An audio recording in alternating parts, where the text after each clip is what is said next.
जितने भी CSC centre वाले हैं, एपीएस सेंटर वाले हैं, अभी उनका जो है दुकान बंद होने की नौबत आ चुकी है, क्योंकि वो एसबीआई कस्टमर का पैसे नहीं निकाल पा रहे हैं। जो भी एसबीआई कस्टमर का उनके अकाउंट से मोबाइल नंबर लिंक है, सिर्फ वही कस्टमर का वो पैसा निकाल पा रहे हैं और बाकी कस्टमर का वो नहीं निकाल पा रहे हैं। तो काफ़ी सारे मेरे पास इंस्टाग्राम में मैसेज आया है कि ये इस सिचुएशन में क्या एपीएस सेंटर वालों को एसबीआई सीएसपी लेना चाहिए या फिर नहीं। सो इस वीडियो में आपको बताऊंगा, जो भी सीएससी डीजीपी चलाते हैं या फिर एपीएस कंपनी में कोई भी आईडी लेकर चला रहे हैं, क्या आपको एसबीआई का सीएसपी लेना चाहिए या फिर एसबीआई सीएसपी लेने के बाद आपको अर्निंग कितना होगा या फिर आप यहाँ पर कितना कमा सकते हैं, इसके बारे में आपको डिटेल्स में बताऊंगा। एक बार आप एसबीआई के सीएसपी सेंटर ले लेते हैं तो वहाँ पर आपको सबसे पहले पॉजिटिविटी में एक नंबर पे है कि आप सभी बैंक का पैसे निकाल सकते हैं, चाहे वो एसबीआई का हो या फिर कोई अदर बैंक का क्यों ना हो, आप वहाँ पर आसानी के साथ पैसे निकाल सकते हैं। साथ ही मनी ट्रांसफ़र भी कर सकते हैं, उनका आपको वहाँ पर कोई भी दिक्कत नहीं होगा। अगर कोई कस्टमर आता है अकाउंट ओपन करने के लिए तो आप वहाँ पर आसानी के साथ उसका बैंक अकाउंट ओपन कर सकते हो। अगर आप ज़्यादा से ज़्यादा अकाउंट ओपन करोगे तो आपका एवरेज बैलेंस अच्छा आएगा, जिसमें आपका कमीशन में भी ऐड हो जाता है। आधार इनेबल पेमेंट सिस्टम यानी कि एपीएस का ट्रांजेक्शन के साथ साथ आप एटीएम और भी कई तरीक़ा का ट्रांजेक्शन कर सकते हो, जिसमें आपका कमीशन में बढ़ोतरी मिलती रहेगी। एसबीआई सीएसपी लेने के बाद आपका कस्टमर का आने का चांस बहुत ही ज़्यादा बढ़ जाता है, क्योंकि जब भी कोई भी एपीएस सेंटर में कोई भी प्रॉब्लम आती है तो सबसे पहले वो कस्टमर एसबीआई सीएसपी के पास ही जाता है। तो एसबीआई सीएसपी में आपका कस्टमर का आने का चांस काफ़ी ज़्यादा बढ़ जाता है। एसबीआई सीएसपी लेने के बाद आपका अर्निंग जो है अप्रोक्सीमेटली दिखा गया है कि मिनिमम आपको यहाँ पर 5,000 तो मिलता ही है, लेकिन अगर आप ज़्यादा मेहनत करेंगे, स्मार्टली वर्क करेंगे, कस्टमर का अकाउंट अच्छे से जल्दी से आप ओपन करके एवरेज बैलेंस रखेंगे, वो कस्टमर अगर रखेगा उसके अकाउंट में, तो आपको वहाँ पर ज़्यादा बेनिफिट मिलेगा। जहाँ पर पॉजिटिविटी है वहाँ पर थोड़ा सा नेगेटिविटी तो होगा ही।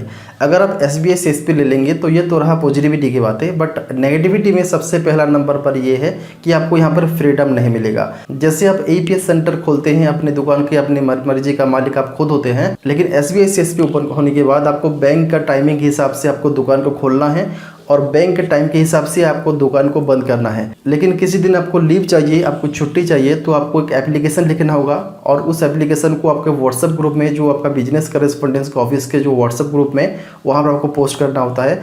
अप्रूवल मिलने के बाद ही आप छुट्टी ले सकते हैं। जैसे आप एपीएस सेंटर चलाने के बाद जो है आपका दुकान अपने हिसाब से आप चला सकते हो, उस दुकान का मालिक आप होते हो। बट एसबीआई सीएसपी लेने के बाद आपके ऊपर काफ़ी सारे बॉस आ जाते हैं, आपको उनकी इंस्ट्रक्शन के हिसाब से काम करना होता है, वो जो बोलेंगे आपको वही करना होगा। कस्टमर का भले ही आप ट्रांजेक्शन करेंगे, पैसा आप कमाएंगे, लेकिन ऊपर से ऑर्डर रहेगा आपको ये करना है, मतलब करना ही है।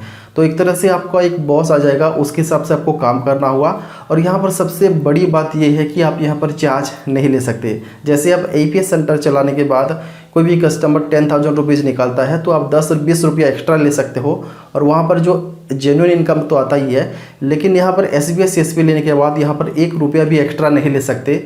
अगर आप लेते हैं तो आपका आईडी को टर्मिनेट कर दिया जाता है, मतलब कि कोई भी कंप्लेन आता है तब आपका आईडी को बंद करने का नौबत आ सकता है। तो जब भी आप कोई भी कस्टमर का पैसा निकालोगे तो यहाँ पर एक्स्ट्रा आप पैसे नहीं मांग सकते। वो कस्टमर अगर कंप्लेन कर देगा तो आपका आईडी को टर्मिनेट करने का नौबत आ जाएगा। तो जैसे कि अर्निंग की बात कहें तो मेरे पास एक वेबसाइट है जहाँ पर मैं काफ़ी सारे लोगों को आईडी दे चुका है। nsdlpanagent.com पे आप रजिस्टर कर सकते हैं।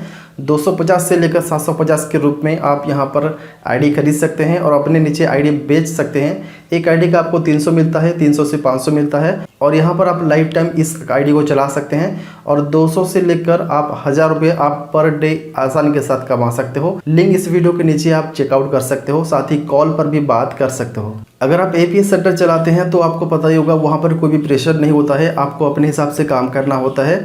लेकिन एसबीआई सीएसपी लेने के बाद ऊपर से आपको टारगेट मिलता है। सोशल सिक्योरिटी स्कीम में आपको कंप्लीट करना होता है पर डे का या फिर मंथली का। उनको टारगेट को फुलफिल नहीं करेंगे तो आपका कमाई के ऊपर भी इफेक्ट होता है, क्योंकि वो काफ़ी ज़्यादा प्रेशराइज करते हैं आपको। फिर भी अगर आपको एसबीआई सीएसपी लेना ही है या फिर ऑलरेडी आप ले चुके हैं तो आप ये 2 बातों का ध्यान रखना होगा, क्योंकि मेरे एक्सपीरियंस के हिसाब से मैं आपको बताना चाहता हूँ। अगर आप ये कुछ 2-3 बातें अगर ध्यान रखेंगे तो आप एसबीआई सीएसपी में ज़्यादा लंबा टिक सकते हैं और वहाँ पर आपको अच्छा इनकम होगा। सबसे पहली बात तो ये है कि आप वहाँ पर ट्रांजैक्शन के ऊपर ज़्यादा ध्यान नहीं देना है, आपको अकाउंट ओपनिंग के ऊपर ज़्यादा ध्यान देना है। तो अगर आप पर डे 2 लाख रुपया करते हैं, हर महीने 60 लाख रुपीज़ ट्रांजेक्शन करते हैं, तब भी आप यहाँ पर 5,000 से लेकर 7-8 हज़ार रुपये ही कमा सकते हैं, इसके ज़्यादा नहीं कमा सकते।